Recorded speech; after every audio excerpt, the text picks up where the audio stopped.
teman-teman semua berada dalam keadaan sehat walafiat ya.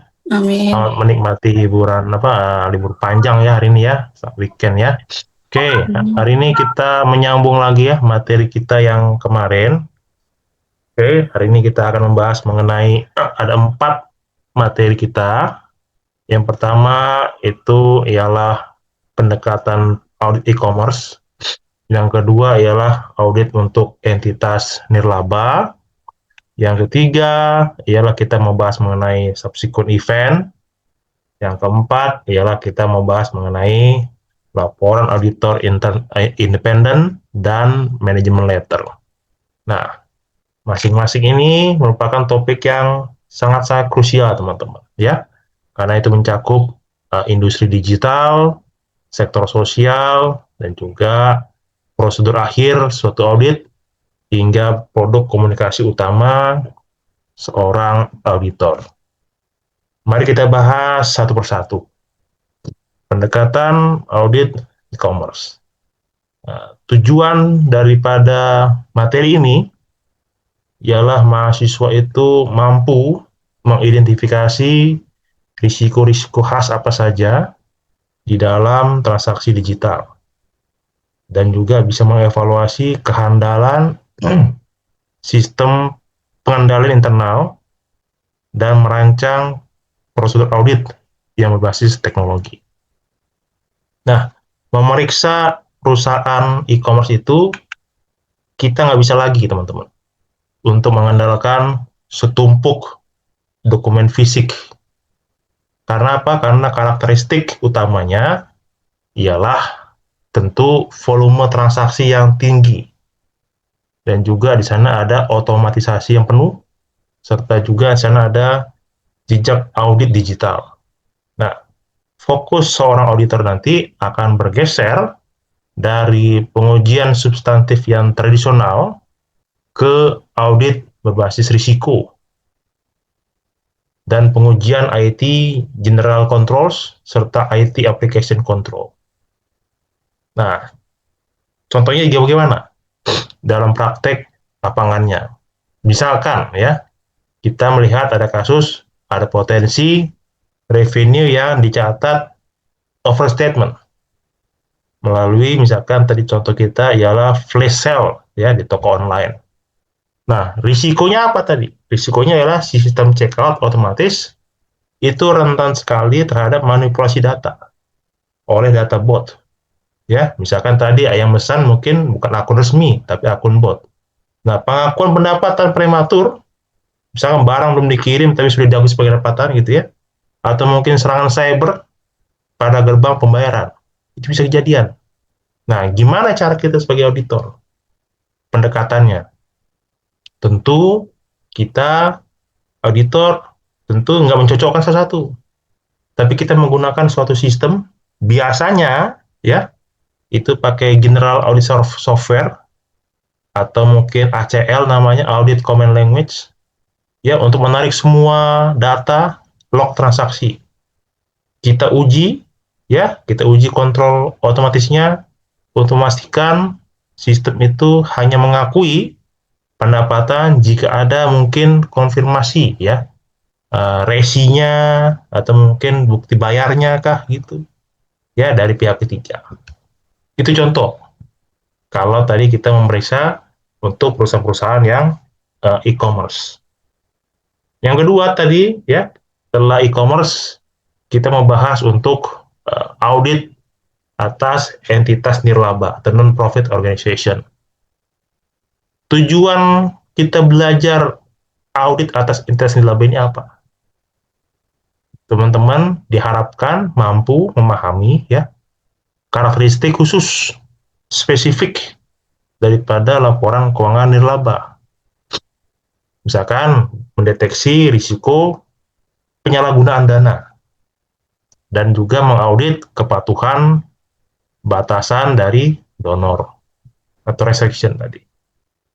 Nah, perbedaan mendasar dari entity komersial adalah tujuannya utama untuk bukan profit, melainkan akuntabilitas. Ini berbeda ya, teman-teman ya. Kalau tadi teman-teman komersial itu selama ini untuk profit, sekarang ini bukan profit. Nggak ada di sini mengenai saham. Oke? Karena apa? Karena sumber dananya ialah murni dari sumbangan, murni dari hibah. Auditor harus fokus pada klasifikasi asetnya. Apakah ada restriction nggak di sana? Pembatasan. Dan juga apa? Kepatuhan penggunaan dana. Apakah sesuai nggak nih dengan amanah donor, amanah si yang punya duit. Contohnya misalkan ada penyelewengan dana hibah, ya dana hibah di yayasan apa kata-katakan yayasan peduli lah, ya peduli anak atau peduli bangsa. Gitu. Ini contoh saja ya. Risikonya apa? Misalkan risikonya ya misalkan kalau yayasan tersebut menerima dana hibah berapa puluh M, di mana itu khusus untuk dialokasikan untuk pembangunan sekolah, misalkan. Oke, nah karena mungkin arus kasnya mungkin lagi bahasa kitanya lagi seret gitu. Nah, manajemen itu menggunakan dana tadi untuk mereka membayar gaji. Itu kejadian, risikonya gitu. Nah, gimana pendekatan kita? Pendekatan seorang praktisi, pendekatan seorang CA di sini, pendekatan seorang chartered accountant, auditor. Tentu kita akan melakukan vouching, ya. Kita akan melakukan vouching, pengeluaran kas, dan kita periksa tuh dokumen-dokumen perjanjiannya, perjanjian hibahnya antara si yang penerima uang dengan si yang memberi uang. Kalau ditemukan penggunaan yang melanggar, maka kita bisa minta klarifikasi, reklasifikasi. Kita ungkapkan itu di mana? Di laporan keuangan mereka. Oke, dan menerbitkan pengecualian misalkan apa? Jika dampaknya ya cukup material terhadap kepatuhan. Makanya sekarang teman-teman, kalau teman-teman lihat di beberapa yayasan, yaitu hampir semua sudah kalau ingin menyumbang di daerah A, ini rekeningnya ini. Kalau ingin menyumbang daerah B, rekening ini. Tujuan ini sudah ada masing-masing. Jadi diharapkan semua dana daripada si donor tadi tersalurkan ke yang membutuhkan, ke yang pas gitu. Itu teman-teman ya. Nah, yang ketiga ialah subsequent event atau peristiwa-peristiwa setelah periode laporan. Nah, tujuannya kita belajar itu ialah agar bisa kita membedakan antara peristiwa yang memerlukan penyesuaian dan peristiwa-peristiwa yang hanya memerlukan pengungkapan sesuai dengan PSAK atau sesuai dengan SA gitu ya. Nah, subsequent itu apa? Subsequent itu merupakan peristiwa yang terjadi antara tanggal laporan keuangan, katakanlah misalkan normalnya tanggal 31 Desember 2025, ya, dengan tanggal laporan auditor, misalkan tanggal Maret atau tanggal 15 Maret 2026. Nah, auditor bertanggung jawab tuh, memastikan bahwa peristiwa penting yang mempengaruhi kondisi keuangan kliennya dia direspons dengan tepat sebelum laporan keuangannya diterbitkan. Nah, ada beberapa tuh jenis-jenis peristiwa, jenis-jenis karakteristik ya yang perlu diperhatikan oleh seorang auditor. Contoh misalkan, kalau dia butuh peristiwanya itu ialah adjusting event. Misalkan apa? Dia harus menyediakan bukti atas kondisi yang sudah ada pada tanggal laporan keuangan. Nah, kalau itu berarti apa? Mintalah klien tadi untuk menyesuaikan angka-angka di laporan keuangan tadi. Ada juga yang peristiwa yang non-adjusting. Itu mengindikasikan kondisi yang baru timbul setelah tanggal laporan keuangan. Itu biasanya kita hanya minta klien untuk diungkapkan saja di atas atau di dalam catatan atas laporan keuangan mereka. Itu contoh-contohnya teman-teman. Ya, itu penjelasan daripada adjusting event dan non adjusting event. Nah, bagaimana kira-kira Pak biasanya di perusahaan gitu ya? Nah, ada beberapa skenario ya yang kasih contoh sini. Pertama misalkan contoh tanggal berapa? Let's say tanggal Januari ya, 15 Januari lah, 2026. Pelanggan PTA Alfa gitu katakan ya, dinyatakan pilot. Sebenarnya sejak November sudah ketahuan nih bakal menunggak. Oke, sudah bakal ketahuan nih. Nah, oleh karena itu apa? Di akhir di Desember, maka apa? Nah, maka kira-kira nih kalau sudah bakal pilot, maka kita mintalah ini klien untuk melakukan write off atau kita butuh apa? Melakukan CKPN di sana. Cadangan kerugian penurunan nilai. Ada juga yang B nih, skenario B. Tadi skenario A tadi ya, skenario B. Nah kan tanggal 15 tadi gudangnya dia akan habis. Ya, gudangnya dia habis kebakar karena mungkin ada musibah atau apa. Oke, hal itu apa? Berarti menjawabkan tidak perlu penyesuaian angka di neraca, tapi wajib diungkapkan di CLK mereka. Karena apa? Karena mempengaruhi going concern, dia menyambung dengan materi kita kemarin ya, going concern daripada si perusahaan. Nah, yang keempat, yang cukup menarik ya hari ini ya, ialah laporan auditor independen dan manajemen letter. Tujuan teman-teman hari ini belajar itu ialah teman-teman mampu atau dapat menyusun kesimpulan dari suatu audit dalam bentuk nanti opini auditor yang tepat serta mampu merumuskan rekomendasi perbaikan ya pengelolaan internalnya sehingga memberikan value added bagi manajemen. Itu kira-kira harapannya ketika teman-teman belajar lapor auditor independen dan ML atau management letter. Nah, dua dokumen ini merupakan output teman-teman. Output dari suatu proses audit. Tapi tujuannya beda. Kalau laporan auditor independen ya atau sebutnya LAI itu dokumen formal yang isinya itu opini auditor. Teman-teman bisa lihat ya ada WTP, WDP, TW, dan TMP. Ditujukannya, teman-teman, ya ditujukannya kepada pemegang saham. Oke, dan biasanya dilampirin tuh bersama dengan laporan keuangan. Itu ya, teman-teman sering lihat tuh. Nah, kalau ML itu sifatnya rahasia, nggak boleh orang tahu. Oke, tapi dia sifatnya konstruktif. Oke, dia berisi temuan-temuan atas kelemahan-kelemahan daripada pengendali internal. Tidak hanya temuan, tapi dia apa? Bersifat ada rekomendasi. Rekomendasi perbaikan untuk si manajemen. Karena tadi balik lagi tuh, bahwa dua-dua ini sangat-sangat penting. Ya, terutama tadi ML. Kenapa? Di sanalah rekomendasi perbaikan untuk pengendali internal. Sehingga nanti bernilai tambah bagi si manajemen. Contohnya sekarang, ya, ketika kita melihat ada kelemahan sistem atau salah output, ya, PT alfa kata tadi ya, alfa. Oke, nah di auditor misalkan nih nemuin ada salah saji yang material, ya, yang nggak mau dikoreksi oleh perusahaan. Mungkin angka let's say 10 miliar deh. Auditor tadi akan menerbitkan opini apa wajar dengan pengecualian atau mungkin dia bilang adverse gitu. Kenapa dia udah salah saji, dia nggak mau koreksi gitu ya. Nah, itu di laporan auditor independen.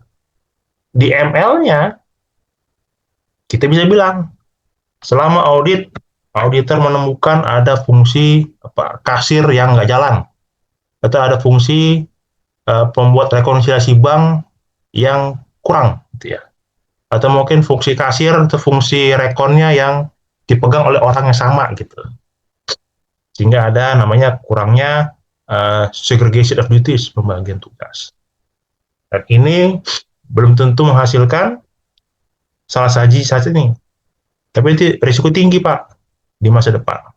Nah, itu ditulis saat itu teman-teman. Tulisnya di mana? di manajemen letter. Oke, temuannya apa? Misalkan ada perangkap ya, rangkap jabatan gitu. Dampaknya misalkan ada risiko fraud atau penggelapan uang yang nggak terdeteksi, sehingga nanti rekomendasinya ialah pemisahan tugas atau pemisahan fungsi antara yang pencatatan dengan si penyimpan aset. Gitu ya.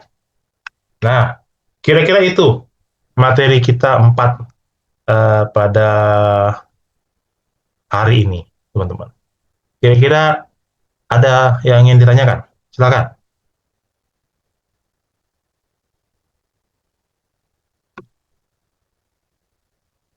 Iya, Bu. Silakan, Bu.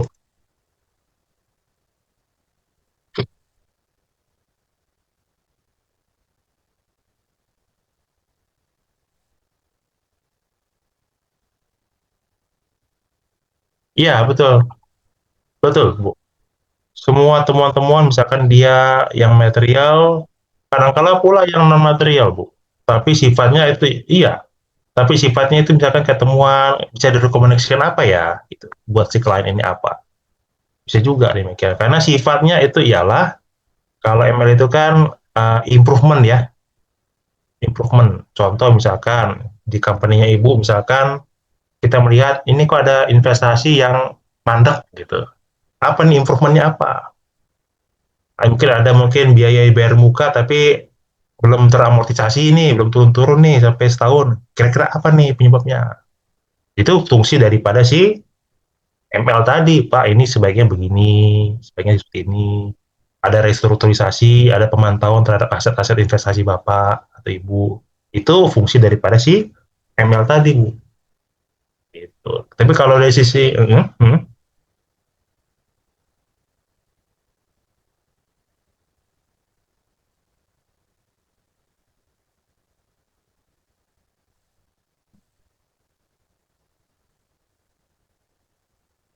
ya, tapi permasalahan akan jadi begini, Bu Selvi, bahwa kalau setiap audit itu kadang kala ya, yang namanya ML itu nggak semuanya mau ngeluarin, sifatnya opsional HTML itu. Gitu. Kadang-kadang makanya kadang-kadang PT itu perusahaan itu minta sendiri, Pak, kalau bisa kami dikasih ML-nya. Apa nih buat kami apa? Input buat kami apa? Itu lebih bagus. Jadi terbuka aja PT-nya Ibu, Pak saya minta ML dong apa Pak? Buat kami Pak, buat informan kami Pak. Nanti Bapak ke depan lagi, udah ada lagi nih yang bagusnya buat kami apa. Jadi nggak hanya ngecek mengenai angka-angka tadi. Itu bisa Bu diminta Bu. Siap, terima kasih.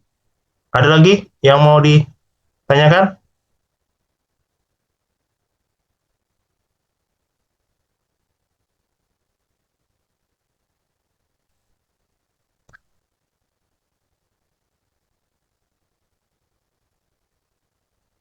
Nah, oke ya, kalau tidak ada yang mau didiskusikan, sebagai penutup ya kuliah kita pada sore hari ini, cobalah kita mungkin bayangkan gitu ya teman-teman ya, kita lagi audit sebuah entitas nirlaba gitu, terus tapi dia basisnya e-commerce, misalkan kayak crowdfunding gitu ya, donasi online gitu.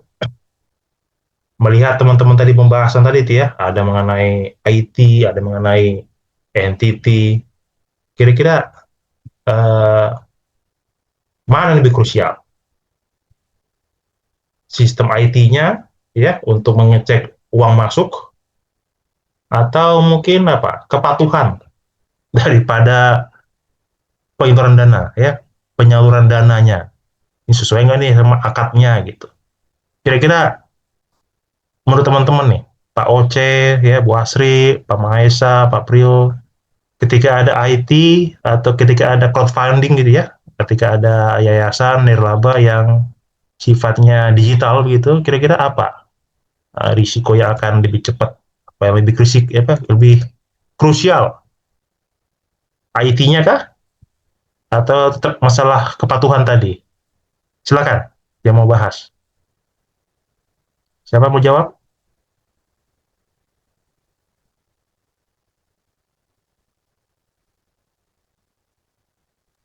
Wah, Pak, bisa diulang tadi, Pak, yang nirlaba ya, Pak? Iya, nirlaba, Pak. Ya, Jadi kita kita bayangkan Bapak, bayangin aja kalau kita kerja di atau audit nirlaba, tapi dia basisnya e-commerce gitu, digital. nirlaba digital, oke. Kira-kira isu apa yang akan tinggi sana? Tetap menjadi isu kepatuhan kah dan masalah tadi itu ya, agreement antara pendonor dengan si yayasan, atau masalah IT yang lagi karena dia digital kan? Kira-kira masalah apa? Hmm, Sepertinya dua-duanya sih, Pak. oke. Okay. Yang IT itu kan kalau memang basisnya seperti e-commerce ya, Hmm, untuk yang nirlaba dia kan mengkolek semua dananya melalui digital ya, seperti e-commerce, channel-channelnya channel-channel online. hmm, Meskipun kalau kita diperbandingkan dengan marketplace yang e-commerce itu tidak comparable lah ya, karena di sana kan ada traffic yang lebih signifikan lah. Tetap secara IT-nya ada risiko, harus harus dianalisa juga bagaimana hmm. konfigurasi sistem pengendalian internetnya di sistem tersebut sih. Menurut saya sih malah tetap compliance tentu saja, tapi IT-nya menjadi penting juga sih, gitu. Meskipun bukan e-commerce seperti marketplace ya, karena selalu ada resiko semua sistem IT itu harus di testing sih. Ya, setuju Pak.